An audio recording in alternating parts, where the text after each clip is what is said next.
Anne from Game Like a Mother, and it is time for our holiday gift guide for 2020.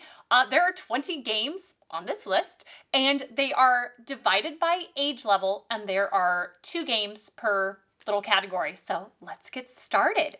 For preschool aged kids from 3 to 4, I have Uno Moo on the list. It is Uno, but with a little barn and little plastic figurines instead of cards. And it's the Uno that you know and love, but without cards for your kids to wreck. And it's familiar, cute, fun, really great game. My kids like it even when they're a little bit older. So can't go wrong with Uno Moo. Super cute. Also, I have Zoo Run as an excellent choice. It is a game that is 2 games in 1. There is a cooperative version you can play called Free the Animals, where you have a bunch of little animal tiles in a pen, and you're trying to match up cards that have front and hind end of animals to form complete animals. And you're trying to form different animals that then you can release the animals before the zookeeper comes back. But there's also a competitive version of the game you can play called Race of the Year, where you just flip the board over and you pick an animal of choice, and you're kind of doing the same thing. You get to collect cards, you're forming animal pairs, and trying to get to the end first. So it's just a really cute game, easy. I like that it's different from like the standard memory fare, that it just seems like there's a lot of for preschool kids. And it's cute, it's animal themed. That has been a big hit at our house. For early elementary school kids from ages 5 to 7, the 2 games that we have selected are, first, The Floor is Lava. If your kids have been obsessed with the Netflix show with this name, they'll love this game. This game is not affiliated with the Netflix show at all, but you're just using little foam tiles that are different colors that you place out on the floor. It's kind of like, it kind of has a twister feel, and you do the little spinner and you call off colors and then hop to the correct tile. And try not to land in the hot lava floor. This was such a hit at our house. And it's there's even a cooperative version you can play, which is good because the 5-year-old did cry a few times when he lost. So if you want a happy way to play, I just love that people are coming out with cooperative versions for games. You can lay them along in a strip and then have to call out colors and like leap from color to color. So it's also a great game for when it's cold and you're stuck inside and you need children to get some energy out, but not actually destroy all your couch cushions. This is a great game. It's super fun. Also, I have OranguTwang as an excellent choice. This is a good one to, when you open the box, to get out and play right away because it's easy, it's exciting, it's fun for a hyped up kid. It's great for play dates. You basically just have an orangutan hung on a little wire, a vine that you set up, and then you roll a die, and then you put little fruit weights on the orangutan, and eventually it sets off the spring and the orangutan goes twang and all the fruit go flying, but like little right around the game board. So it's really cute. It's one of our favorites. It's one that I give out for birthday presents a lot of the time because I just know it'll be a hit. So definitely good holiday choice. For late elementary school, ages 8 to 10, I would recommend Latice Hawaii. It's like Uno meets Scrabble. So if you were playing Scrabble with like beautiful little kind of like Uno tiles, kind of things, same thing. There's different colors and designs on them, and you're trying to play out all your tiles first. And it's just, I think it's just a go-to game that you can play for years and years. You're not gonna, I mean, it doesn't have to be late elementary school. I would give this to kind of any age, but they can play this at, they can play this at that age and just have a really good time. It's just a nice, mellow family game to come and sit and play. They're like jewels you collect, and that's how you get extra turns. So it's strategic, just really pretty, really nice game. We really like it. And also Kingdomino Duel. It's like a 2-player dice version of Kingdomino. And if you haven't played any of the Kingdomino games, I'm calling them like, it's like Settlers of Catan, kind of theme. If you were into like the Settlers of Catan family, it's like a 20-minute version of that. But I feel like it's a little bit better balanced and more strategic, and I really like that it's shorter. So all of the Kingdomino games are fantastic. Kingdomino Duel, very good. Kingdomino with dice. For middle school kids ages 11 to 13, I would recommend Dragonrealm. It's the follow-up to Dragonwood, and you are collecting cards and rolling dice for treasure at magical locations, but you have to watch out for goblins. So it's like a grown-up version of Dragonwood, which we played compulsively for a very long time. My oldest son was really into that. Then he was really into Dragonrealm. I can always tell it's a really good game when my son starts making his own extra rules and cards for it, and he did for this a lot. My husband and I liked to play it just on our own as well. It works for an adult game night, but just great theme, great game mechanics, great replay value, fantastic thumbs up game. I would also recommend for middle school Klask. This is like magnetic coffee table sized air hockey kind of. So this is a cool one that it's in a big box. So if you want to have like a wow factor, what's in the big box? It feels so heavy. This is a good one to choose for that.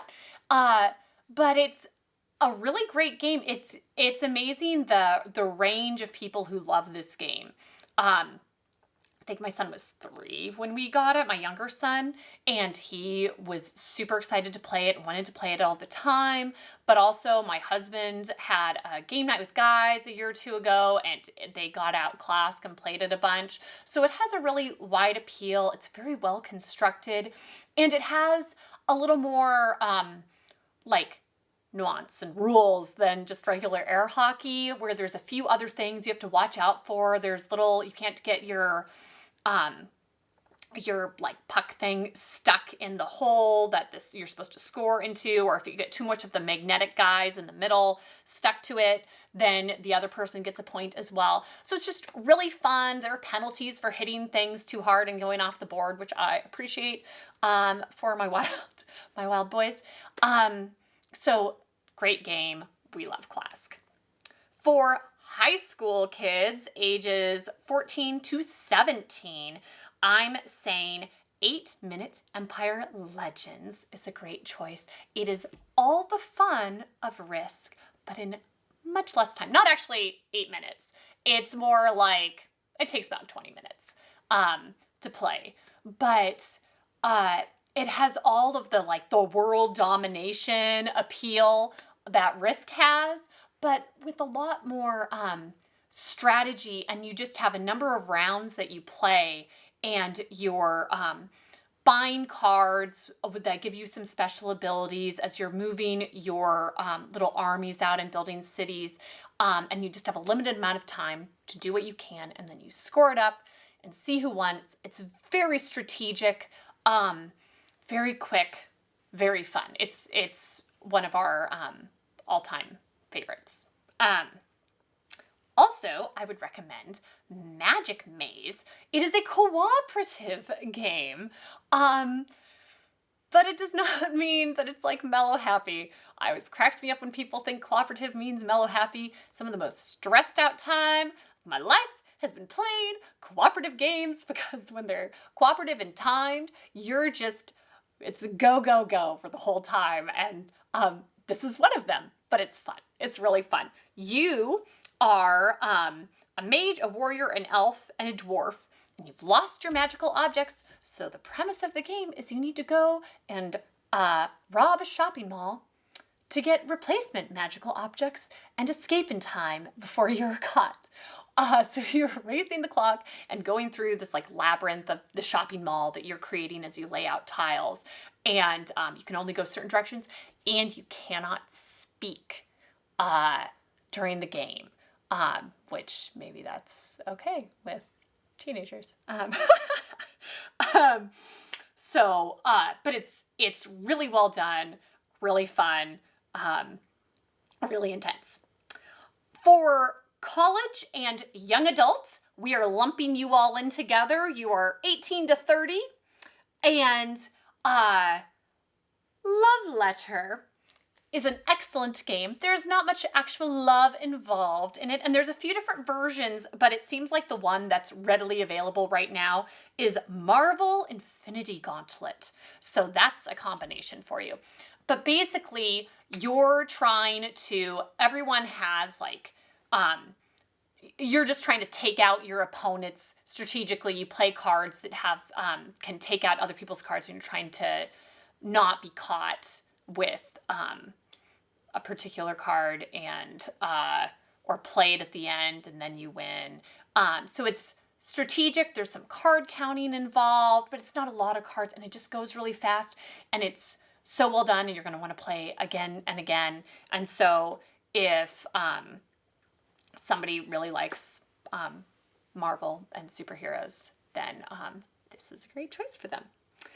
Also, for this age group, I have Monster, My Neighbor, which is like in the same vein. There's a monster in your midst, and you've got like hunter cards and other cards that swap cards around, and you only have a few cards to deal with at a time, but you're trying to figure out, and this is more of a social game. You can play with more people. The Monster, My Neighbor. You're trying to figure out who the monster is in your midst, and there's multiple ways to win. It's really well done, and it is crazy cheap to buy. I don't know how this game is so cheap, but if you're just like, oh, a little, stocking stuffer filler thing to get for somebody, this is a great choice for that reason. And it's one of my favorite games, so go figure. Next, I have family games. So for family games, kind of the two that we selected were Blank Slate goes on this list.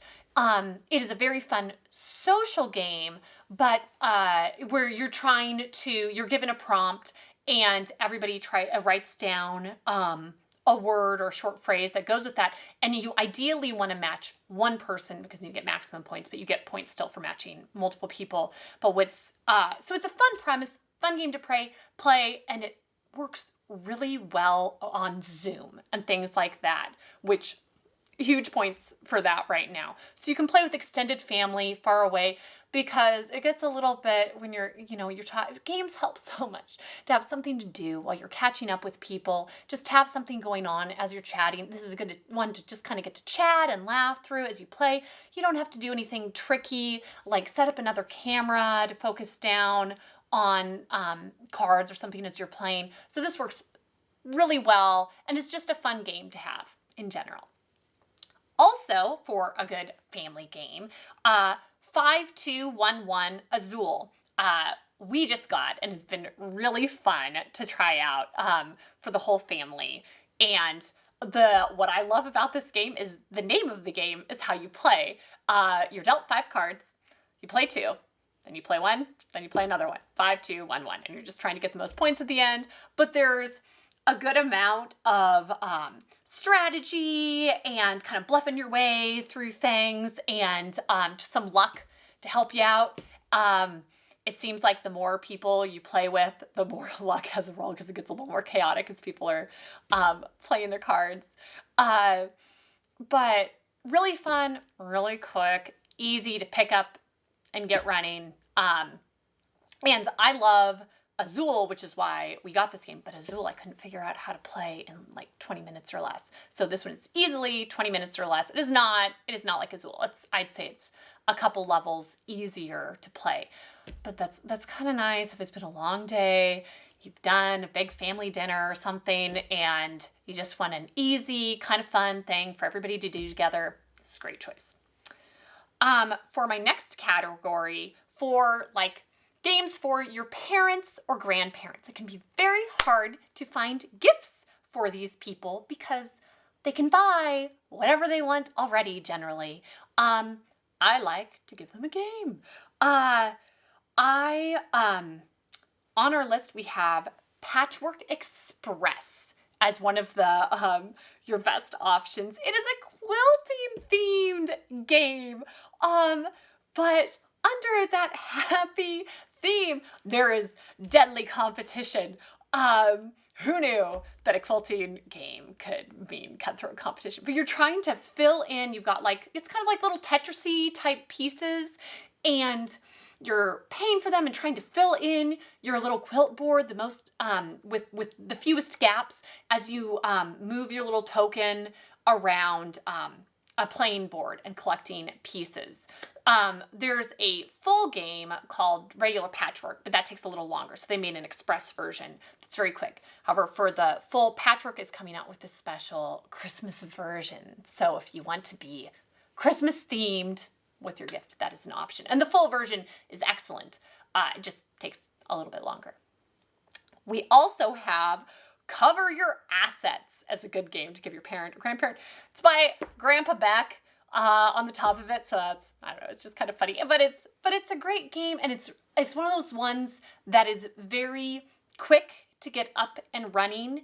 But there's a lot more underneath there once you get used to it, where you can be strategic in your decisions that you're making.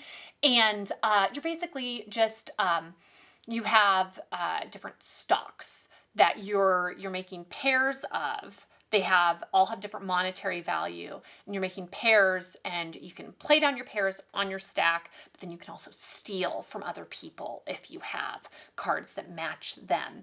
And then there's gold and silver cards that are like wild cards.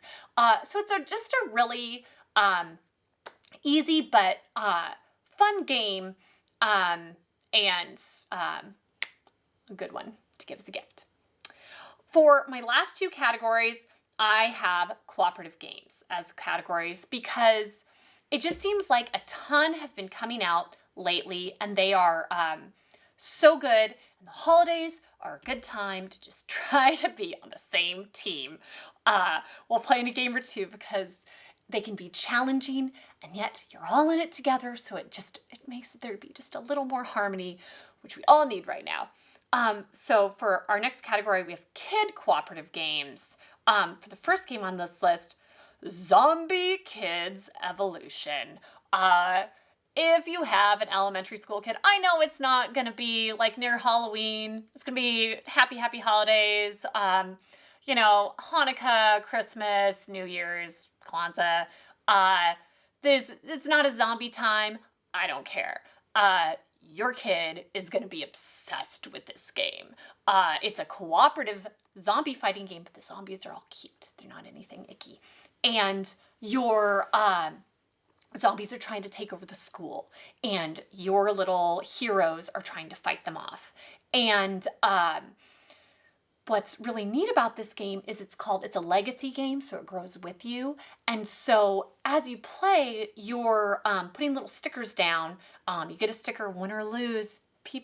My kids were so happy playing this game.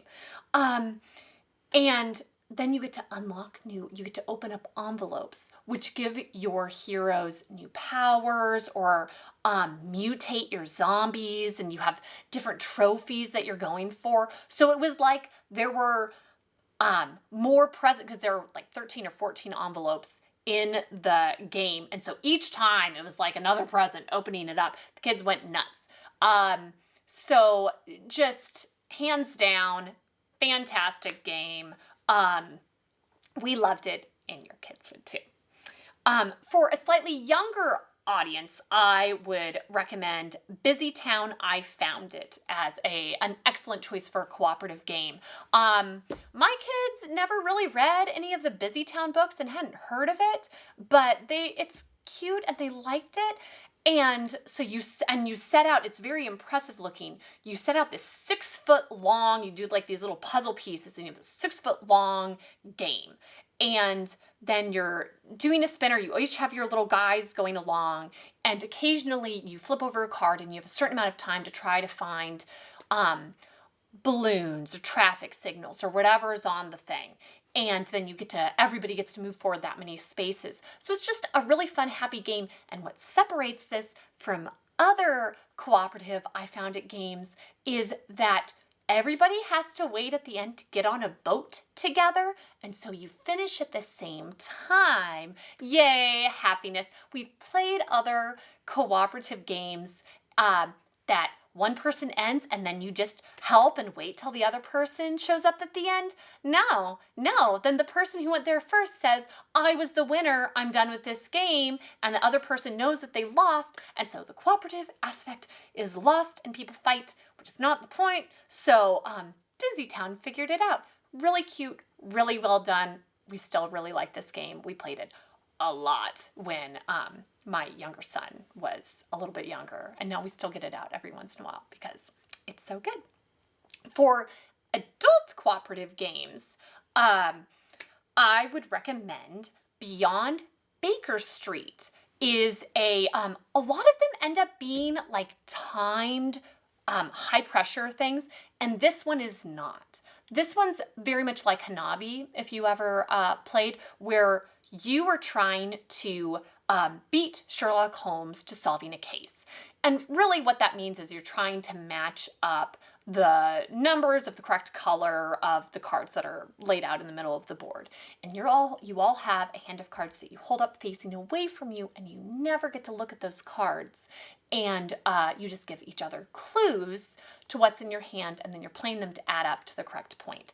And they have ways to make the game more engaging, where you get to introduce special characters that have special powers after you've played a round or two. So it's really well done, really fun, quick to play, excellent choice for adults. The other one I have on this list is timed, and it is crazy, and it is stressful, but it's also super awesome. It's so much fun. It is 5-minute dungeon. You say 5 minutes. Surely that is so short and so easy. It is the most stressful 5 minutes of your life because you are racing the clock to beat the boss, and there's all these mini bosses on the way, and your card your color of cards that you have has some special powers. So you're just trying to play different colors of cards to beat bosses and to get finally to the main boss at the end. And there are 5 different bosses in the game, and it gets harder as you go along. So it is just some chaos. You're trying to beat the clock, but it's so much fun, and it's so well done. And it is just 5 minutes, which is pretty neat. And actually, this is great for younger kids too.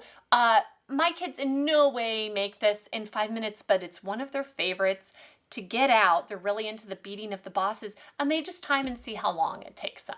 So if they time and they say, oh, we got it in 9 minutes that time, we say, good job. And so that is an easy way to make it work better for younger kids. And they just kind of like the process of exploring what their powers are and what the cards can do. And they have different versions of this as well. There's a Marvel version out there because superheroes are taking over everything. So that's the 20 games for the game list, but I'm gonna do something here. I'm gonna share a few games. I'm gonna share our Christmas list for my family. These are games we have not played yet, but these are the ones that my kids have asked for, or my husband and I have talked about, and I thought that'd be kind of fun to get to share a little bit of what we haven't played yet, but what is on the Game Like a Mother family Christmas list for 2020. For my youngest daughter, little baby Juliet, she's 1.5.